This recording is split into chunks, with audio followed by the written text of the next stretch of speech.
Horror. Okay. Horror? Let's do Hardcore horror? Doesn't matter. Horror. Hardcore horror. That's what I wrote. You got it. Hi there, YouTube. I'm Craig. I'm here again with Bill and Antonio. And as you know, we are the Social Vultures. And tonight we're going to talk about horror, more specifically, the hardest hardcore horror you can think of. I'm leaving. I'm scared already. I know this is one of your favorite genres. Yeah, I horror's love a big good for me. violent horror movie. So Yeah. go ahead, Bill. Go ahead. Well, lead us in. I think in the 70s, a lot of that's kind of where that was spawned, hardcore horror with exploitation in the theaters, and when low budget stuff was becoming big with exploitation movies and stuff like that, and that's when horror really found its Took off, yeah. its footing with seeing who could be more depraved, who could be more violent. Yes, definitely. With stuff like Wes Craven's Last House on the Left and Black Christmas. Well, that's a little more mainstream, but Children Shouldn't Play with Dead Things, necromantic, crazy stuff out of the 70s and early 80s. 80s kind of followed suit with 80s was kind of the decade of gore. Yeah. Where they got but it was a little more cartoony, depending on whether you're talking about studios or but even the studios were doing crazy gory movies. So it was also the decade of censorship, so it kind of came to a head. Yeah, you're right. That's why I've seen it all today. But now we're in the age of that low budget film is making a big comeback thanks to technology. Yep. And in the past decade or so, underground horror is kind of finding its way back into people's into Blu-ray players. So a lot of them have become real cult films. Martyrs is a big one. A lot of people love Martyrs. I wasn't a big fan. But it's huge. Actually, the remake's out next month. Oh, okay. Nice. Which should be. I'm curious to see it because I love the themes of Martyrs, but I wasn't big on the execution of it. Okay.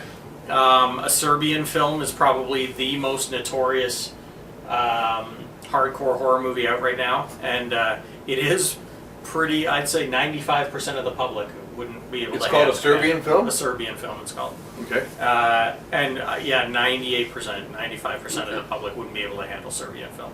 It's pretty depraved. Of course, if you're talking about famous, Human Centipede. Yeah. Which is funny because the first Human Centipede isn't actually very gory. It's all suggested. Yes. And then part 2 is insane gore, like non-stop, but all in black and white. So I love Tom Six. I think is a brilliant director in that he's almost parodying himself and making fun of the audience. You know, he's like, "Oh, everybody thought my first movie was gory and it wasn't. So I'm going to give you all the gore in the second movie, but I'm going to make it all black and white." Yeah. Like he plays games with the audience. I love that. But we've mentioned a few on past episodes that I've loved. I Saw the Devil is crazy extreme, but one of my favorite horror movies ever. I'm finding some horror, the indie horror now.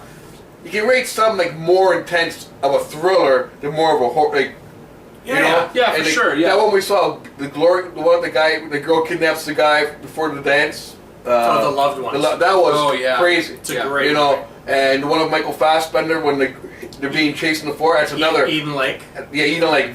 Another crazy, and just that keeps you. And Wolf Creek. A lot of people, Wolf Creek. A lot of people are very like, what makes a horror movie. But I've always been that, a thriller to me is more suspense. Yes. And horror is more scary, terrifying, the situation. I like what you don't see now. I get more out of a movie now when they're not showing it to you. You're kind of thinking, what's around that corner? Yeah. Instead of the old cliche showing you everything. Yeah. I just watched Bone Tomahawk, the new Kurt Russell Western. Okay. And dude, it stands up there with extreme horror. Really? It gets crazy near the end. It starts off as a Western, it's kind of dialogue heavy, and then the last third of the movie turns into an all-out horror movie with some crazy horror. Cool. Well, my new favorite indie is Late Phases now. I just love that movie. Yeah, Late Phases It's like, I've mentioned before the movie Inside, the French movie, which is one of the craziest gore movies but beautiful movies you'll ever see, which is it's the one about pregnant woman the day before she gives birth gets a knock on the door, and it's a woman who is determined to get in the house and get that baby. Oh, I've heard of it. It's crazy, Craig. It sounds... Before I watch it, he warned me, go, wow, what's what's it going to be like? He goes, watch the scissors. I'm like, what? Oh, it's the gore in it is and extreme. the Innkeeper's another damn good movie too. Who did the director of that? But there's not Ty West. No, but again, that's but an example of something, more of that's indie horror. Yeah. Yeah. All right. Yeah. High Tension was another big one. It's from a few years back, but it's extreme. It really tore audiences. Eli Roth's new one, Green Inferno. Yes. That's getting a lot of controversy. It was good, but I was expecting it to be more intense, and it's actually kind of goofy, and but it was enjoyable. I liked it. I do love the little subtle, or maybe not so subtle, message behind it all. Yeah. But no, absolutely, and it's funny though because it's a film that came out in 2015, but it's almost it reminded me very much of like the 1950s, 1960s, deepest heart of Africa. Yeah, sort of that sort of mentality. And it was obviously the late 60s, early 70s cannibal horror flicks. Exactly. It's a Yeah, tribute to you them said it too. best. Yeah. Cannibal Ferox, Cannibal Holocaust, all those movies. And there was a lot of flacking before it came out. Remember about the release? The ratings were there was a lot of trouble. Yeah. And then another one of my favorite extreme ones, although this one's not recent, was Henry, Portrait of a Serial Killer, which to this day is one of the hardest movies to watch. But Michael Rooker is brilliant in it, and it's highly, highly disturbing. But yeah, extreme horror, there's a lot of it out there. There's a lot more that I haven't mentioned, especially if you go even lower on the budget scale. There's stuff out there that's... I enjoyed Cry Wolf.